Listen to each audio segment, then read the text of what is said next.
Akulira eggye erikuuma omukulembeze w'eggwanga erya Special Forces Command SFC Major General David Mugisha asiimye President Museveni okubawa omukisa okubangulwa mu by'okwerinda okusobola okukuuma bannayuganda nga balina emirembe. Okusiima kuno n'okwebaza kukoleddwa ku ttendekero ly'amagye erya School of Defence Intelligence and Security Mijeera erisangibwa mu disitulikiti y'e Nakasongola wakati mu kufulumya abamaze okutendekebwa.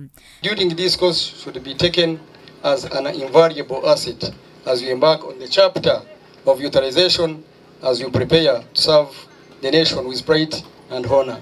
Major General Mugisha agamba President yakoze kinene okulaba nga amagye bava mu nkola enkadde naddala ku by'ekikugu mu mpeereza. I urge you to always remember the core values that have guided and shaped you to reach this far. Loyalty, conscious discipline, integrity, duty, honor, honesty, modesty, flexibility, and courage for the leaders placed above you, the wananchi, and all the subordinates. I encourage you to be mindful of your physical and mental well-being. Take care of yourselves so that you may continue to serve with the utmost proficiency and effectiveness. Wano Brigadier Abdul Gumayo omumyuka wa Chief of Defence Intelligence and Security alaze essanyu olwa Babanguddwa okubeera n'empisa wabula bakubiriza okwekuuma okwewala endwadde.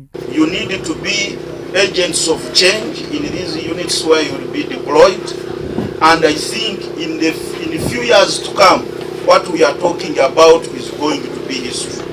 It is my conviction and desire that the skills you have gained today from this course will be beneficial to this institution, to you as individuals, as you continue to aspire for higher positions in the army.